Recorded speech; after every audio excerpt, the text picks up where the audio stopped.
नमस्कार दर्शकों, मैं कुणाल तुली और आप देख रहे हैं डेली न्यूज़। सुबह सुबह एक खबर लेके आए हैं। बता दें, हम आए हैं ईएसआई अस्पताल एनआईटी 3 नंबर में और देख सकते हैं किस तरीके से वहां के कर्मचारी आज धरना प्रदर्शन पर बैठे हुए हैं। जानेंगे, पहले भारी पुलिस बल मौजूद है और आज बात करते हैं, कुछ से पता करते हैं कि धरना प्रदर्शन किस विषय में रखा गया है। आइए देखते हैं, बात करते हैं। लेकिन ये घूसखोरी करते हैं, पैसे लेते हैं और स्टाफ को नहीं भर्ती करते, पुरानों को निकाल देते हैं। अभी भी यही खेल चल रहा है इनका। कुछ ईएसआई का प्रशासन वहाँ पे अभी जेल के अंदर भी है और इनका ये काम बंद नहीं हो रहा है। हम अपनी जॉब सिक्योरिटी चाहते हैं, हमें बेसिक सुविधाएं दें, जॉब सिक्योरिटी हो जाए। हमारी ओवर एज यही होगी, पूरी आधा जीवन यही लगा दिया हमने। हमें 12 साल कंप्लीट हो चुके हैं यहाँ पे कॉन्ट्रैक्ट, और अभी तक यही चल रहा है और अभी तक कोई सुविधा नहीं दी गई है। देख सकते हैं फरीदाबाद कितने यहाँ पर में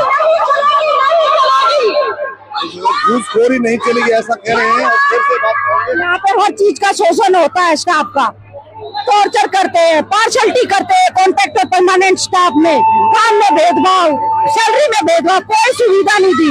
एक बुखार की दवाई भी नहीं ले सकते। प्राइवेट ट्रीटमेंट करता है हमारा स्टाफ, जो भी डिलीवरी होती है सब प्राइवेट करती है, कोई सुविधा नहीं है यहाँ पे। और एक मेडिकल स्टूडेंट को भी सुविधा दी जाती है, लेकिन नर्सिंग स्टाफ को नहीं दी जाती।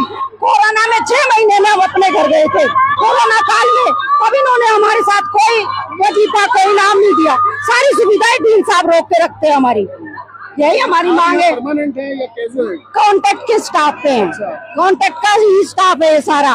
परमानेंट को सारी सुविधा दी जाती है, कॉन्ट्रैक्ट वालों को कुछ नहीं दिया जाता। कुछ लोग कह रहे हैं कुछ सैलरी को लेकर भी कुछ है दिक्कत। सैलरी हमारी बीच बीच में रोक दी जाती है। पहला कॉन्ट्रैक्टर था जो उसको ब्लैक लिस्ट करा, इन्होंने अपने काले कारनामों से किया और हमारी सैलरी रोक ली गई। आज तक कोई पैसा नहीं मिला। और मैडम आपकी पिछले 5 जो फर्स्ट कॉन्ट्रैक्ट है उसकी 1 महीने की सैलरी रोकी थी इन्होंने।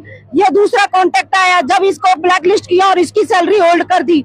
जब हमने कल इनको नोटिस दिया कि हम स्ट्राइक कर रहे हैं, तब इन्होंने रातों रात बिल पास कर दी और सैलरी डाल दी। नहीं तो हमारी 1.5 महीना हो गया, कोई पैसा नहीं दिया। कहाँ से घर चलाएगा स्टाफ अपना? सब किराए पे रहते हैं, छोटे छोटे बच्चे, कहाँ से फीस भरेगा? कितने लोग लगभग जो स्ट्राइक पे बैठे हुए हैं? अभी हमारे यहाँ 400 से 500 के बीच में स्टाफ है। क्या लगता है ये जो आप धरने पर आप बैठे हैं? सुना आपने महिला को कि क्या दिक्कतों का सामना करना पड़ रहा है यहाँ पे कर्मचारियों को। ना तो जॉब सिक्योरिटी है और आप देख सकते हैं किसी भी अस्पताल में नर्सिंग स्टाफ में महिलाओं के जो योगदान है, महिलाओं की जो संख्या होती है वो हमेशा ज़्यादा होती है। और किसी भी कर्मचारी जो अस्पताल में काम करता है उसको कुछ फैसिलिटीज़ मुहैया करानी बहुत ज़रूरी होती हैं, नहीं तो जॉब सेटिस्फेक्शन नहीं मिलती। आधी सैलरियां दी जा रही हैं और किसी भी तरह की फैसिलिटी जो है वो यहाँ के कर्मचारियों को नहीं दी जाती। कहने को तो ईएसआई अस्पताल है, सरकारी अस्पताल है, और लेकिन जब कर्मचारी ही खुश नहीं है। आप सैलरी दे रहे हैं? हाँ। सभी को दे रहे हैं? बताओ, जो भी बात है करके बताओ।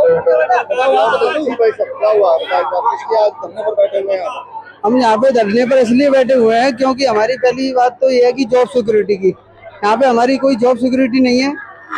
हमको बोला गया है कि कुछ दिनों के बाद आपको निकाल दिया जाएगा। मेन मुद्दा तो यही है जॉब सिक्योरिटी का। और सैलरी का भी ये है कि हमारी सैलरी टाइम पे नहीं आ रही है।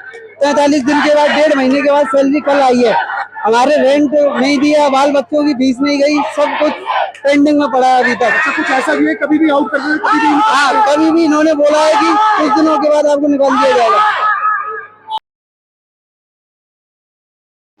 सुना आपने यहाँ पे कर्मचारियों को किस तरह की दिक्कतों का सामना करना पड़ रहा है। सैलरियाँ आधी दी जा रही हैं, किसी भी तरह की कोई फैसिलिटीज़ उनको बेसिक फैसिलिटीज़ नहीं दी जाती है, टॉर्चर किया जाता है, पॉलिटिक्स किया जाता है। ये सब कुछ वही होता है जो किसी भी एक बड़े कॉरपोरेट के अंदर, किसी भी एक बड़ी संस्था के अंदर ये सब चीज़ें होती हैं, जिससे वहाँ पे काम कर रहे कर्मचारियों को बड़ी दिक्कतों का सामना करना पड़ता है। करीबन 400 से 500 जो कर्मचारी हैं काम कर रहे हैं और सारे आज धरने में बैठे हैं।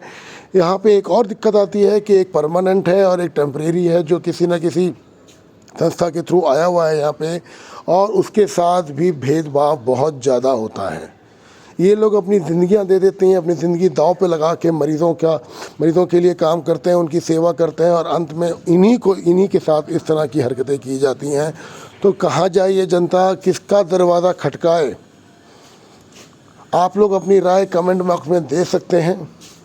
पुलिस बॉल मौजूद है ताकि कोई बड़ी अनहोनी ना हो जाए यहाँ पे, क्योंकि 400-500 आदमी यहाँ बैठा हुआ है। इस विषय में आप अपनी राय कमेंट बॉक्स में दे सकते हैं कि सरकार को, प्रशासन को क्या करना चाहिए। धन्यवाद, जुड़े रहें।